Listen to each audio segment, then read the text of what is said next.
जी बिल्कुल, जैसा कि इस वक्त हम मौजूद हैं 7 प्रेस क्लब पर, जहां पर बान सैदाबाद के शरीफ शाह मोहल्ला के सोलंकी बिरादरी की औरतों ने जो है पुलिस की ज्यादतियों के खिलाफ प्रेस क्लब पर पहुंचकर एहतजाजी मुजाहरा किया है। और इसी हवाले से यहां पर मौजूद इन मुजाहरीन से भी बातचीत करेंगे। अमा छा थियो आहे?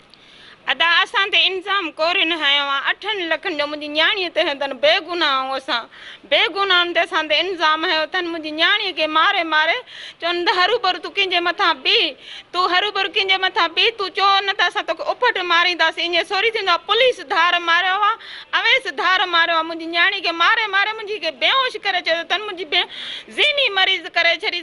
असां बेगुनाह आहियूं। असांजो दाद फिरियाद कयो, महिरबानी कयो साईं मुरादली शाह खे अलाह जे लाले से पंहिंजे बचनि जे वास्ते असां ग़रीबनि जो यतीमनि जो दाद फिरियाद करे।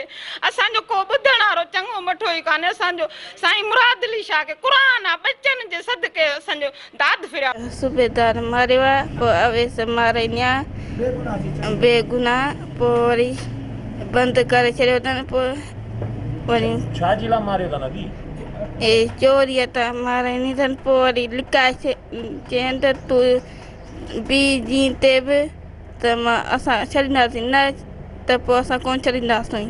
गुनाह मुंहिंजो ॿधियो विया आहिनि। सिज लथो आहे असांजे घर में, अचे ज़ोर ते घिड़िया आहिनि। असांखे चइनि असां वापारी आहियूं, दर ते अचे बीठा, असां दर खोलियो, ज़ोर ते पुलिस असांजे घर घिड़ी आहे।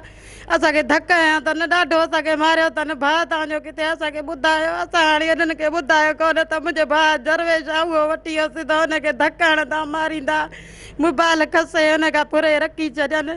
मुंहिंजो बेगुनाह भाउ रोज़ लिकाए छॾीनि, असांखे मुंहुं न ॾेखारीनि। बेगुनाह बंदि कयो अथनि थाणे में। बेगुनाह छोकिरी खे ज़ोरी हुन ते मञायो अथनि। अवेस इहो कोरी जेको अवेस आहे इन्हनि केस कयो आहे।